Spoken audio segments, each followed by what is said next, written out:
Welcome, you amazing critters, to another episode of Digging Up Positivity. Stay till the end to find out who won that lovely paw pillow, and also have our amazing dose of charities this month, animation news, emotional support animals, and our special guest of this month is no other than Sherbert. Stay tuned for that little ball of chaos, but first a trainload of charities amongst other things. Finally, the numbers are in from a small but a very generous bunch of critters from South Africa, where South Afrifur Furry Convention with 56 attendees raised $1,195.70 for the Phoenix Animal Care and Treatment, the Cheetah Experience, and Jugamaro Predator Park. Meanwhile, in a land down under, West Aussie Fur Frenzy raised $4,267.42 for greyhound adoptions. And in the UK, the amazing convention held in the castle, Wild North, raised $894.75 for stray aid. And in the US, we had Forever West, another cozy convention where 66 attendees raised $684.47 for Laramie Animal Welfare Society. Did you ever heard that joke that furries are stackable? No? Well, I did, and for these lovely critters, they took it to a whole new level. Paws For A Cause raised $3,065 for Rainbow Railroad by stacking themselves together in a tower of animals. Do you think we're done yet? We continue with this rapid fire, because in Alamo City, a brave group of furries raised $7,518.47 for Be Positive. Is that a name pun? Yes, and I love it! The Western Pennsylvania Furry Weekend raised a most impressive $15,857.41 for Paws Across Pittsburgh. A very talented artist from Australia, known for amazing bird drawings and more, found themselves in a most dire situation, in need for a new wheelchair, and those things are expensive. But many banded together in this wonderful fandom and raised enough for a new one. And last convention, but not the least, Arizona Furcon raised $1,378 for the American Freedom Paws Rescue.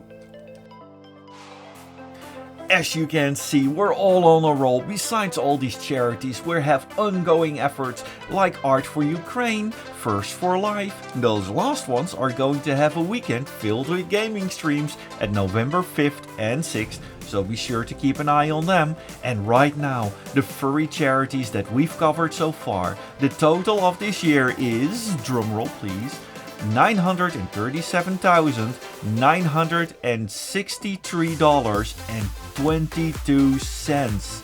This year still has 2 months to go, and we already crushed last year's total with over $200,000.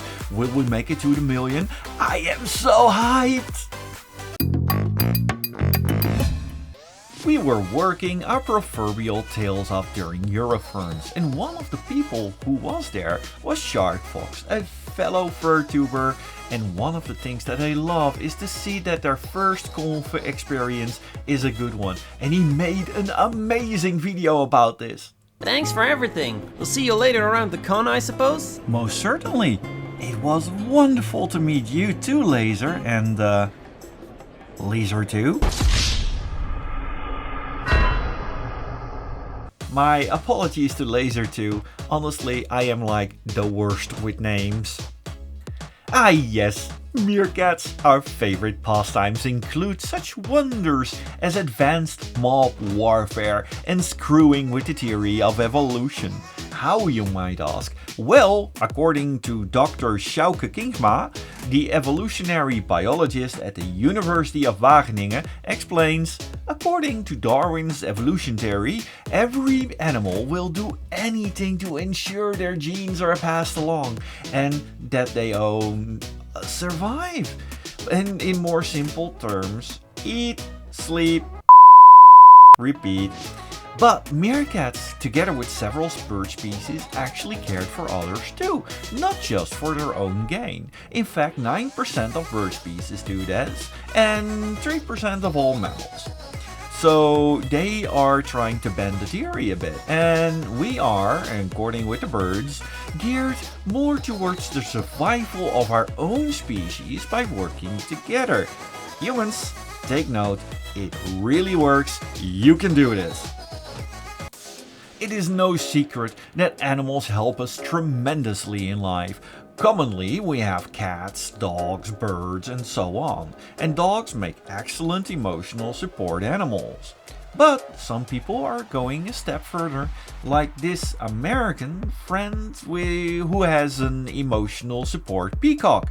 But wait! There's more! This fine gentleman has an emotional support alligator.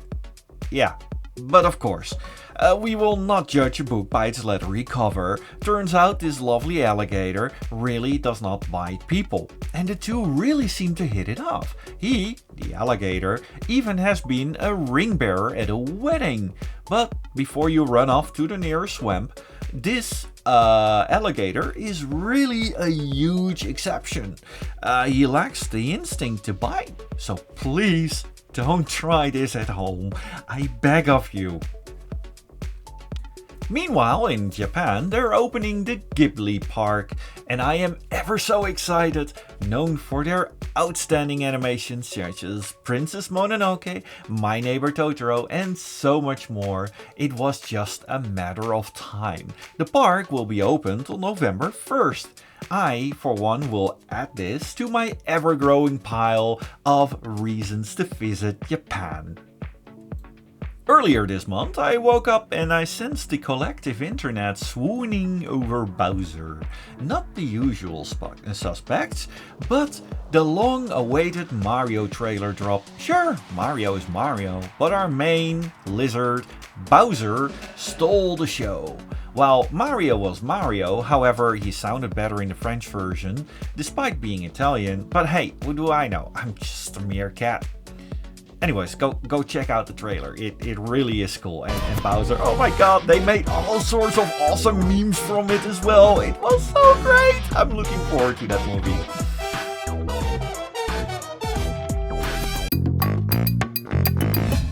Hello Sherbert, welcome to Digging Up Positivity.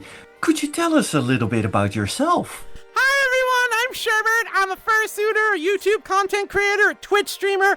I'm working on an anime series and a manga in Japan. An anime in Japan? An anime series and a manga in Japan. How did that start out? Oh god, we're gonna dig up that skeleton? Okay. Oh yes we are. Really? Because we are digging up positivity. And skeletons. Okay, I just wanted to make sure. Like, I'm fine digging up positivity, but you want to bring up the skeletons, and, yeah, we're gonna have to talk about union. But anyway, yes, how did that come about? So, I have a background in animation and anime production. When I started working on my YouTube channel, I had this crazy idea, and I was like, you know what? It would be really cool to do something that no one else in the fandom is doing and make actual anime intros for my channel. And so I teamed up with a studio that did Jewel Pet, and we created these 5-second bumpers for the YouTube channel. And they came out so great. We're like, hey, we can make an anime series out of this. So we packaged it all up and we turned it into an anime pitch and we sent it around. And yeah, so now we have an anime series in development. That's not much skeletons. That's more like a fun little development that ended up like an amazing series. Well, I mean, the skeletons were made of plastic and I bought them in China, so, they're not actual skeletons. They're very colorful. Oh. Like that glow-in-the-dark fluorescent plastic that they use? The kind that... Yeah. Yeah, the kind that you're not supposed to eat because it could kill you, like most things. Oh, yeah. I've heard of those, and that is why some of my family members don't call me anymore. Yeah, don't eat my skeletons, please. Yeah, I did not know. I'm just a meerkat. It's just... But, okay, when is this animation series due? We do not have the exact air date. We are still... Because of COVID and everything, we're still working on contracts and everything. But we're anticipating 2024, around there, maybe in the fall, yeah. Okay. Oh, I'll be sure to cover it when it's getting released. Yay! Yeah, that would be fun. But with this, you're making your anime series and you're having your YouTube channel and your Twitch channel, and you even been out with fursuiting and everything. Do you have a favorite moment in the fandom? Like when you were suiting, did something special happen or something fun that you think from, hey, that's fun to talk about? So, I've had many really amazing moments. And as far as within the fandom, what really strikes me is the fandom. I owe so much to the fandom. If it wasn't for the fandom, I wouldn't be Sherbert. I wouldn't have any of this if it wasn't for the fandom. The fandom inspired me to do all this. And as far as favorite moments, like say fursuiting, I have a film crew in Japan.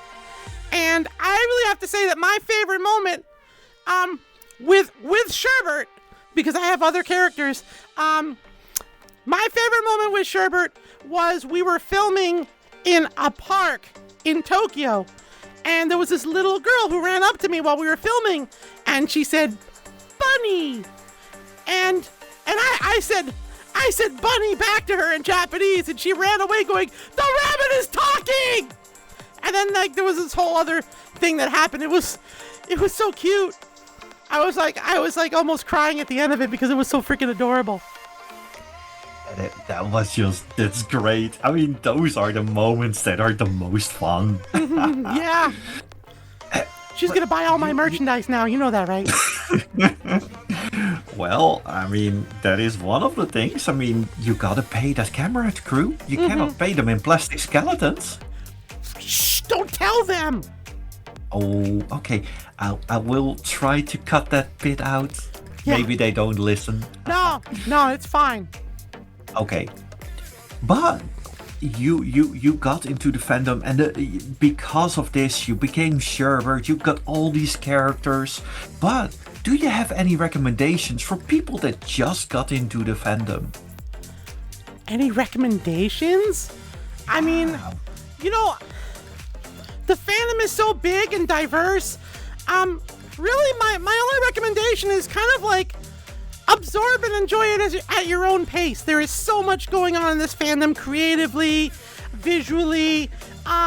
There's so much content to absorb between, YouTubers and Twitch streamers and the, people in VR and artists and animators and writers and musicians. There's just so much of it, and you don't have to take it all in at once. The beauty of it is ever evolving. And you can just go along for the ride and have a good time. Because we know how to party. Yeah. Oh, that is a very good advice to give. So far, nobody else has given this specific advice yet. That's because I'm special. Probably not in a good way. Well, to me, you're in a good way. It's chaotic, and meerkats love chaos. Thank you very much for being with us on Digging Up Positivity. You're very welcome. Thank you for sticking with us till the very end. If you want to see more of me, go check out my Twitch on every Monday at 8 PM Central European Time, where we spend the evening with some chill beats and artwork. Like here I am drawing for Art for Ukraine, one of the commissions from there. But now, the moment you all, or at least some of you, have been waiting for, this wonderful paw who gets to cuddle, to snuggle and call it names. Drumroll please. Triron! With a big thanks from the Google random number generator. Please do contact me as soon as possible through my social so we can verify things. Remember, you'll have up to the next episode to do so. Do you will still want a paw? Well, go check out my Artwork Tee merchandise store where you can find it amongst other cool stuff like stickers, t-shirts and more. Or if you're really awesome, go check out my Patreon and subscribe star and tossing a coin for your meerkat together with these amazing people. Cosmic with a K, Els Dekkers, Falconeo, Hanzana, Ishnula, Kitako, Manik, Dentru McNally, Taros and Score Chaser. Thank you all for dropping by, stay awesome, and all the hugs. Look, there's only one beetle still alive. What are you worried about? Oh wait, no, there's two. Beetles? You know I'm a meerkat, right? I love those things. No, I'm talking about Ringo and Paul. Oh. Yeah, no, that. Oh, yeah, those things. Yeah. No, I don't know what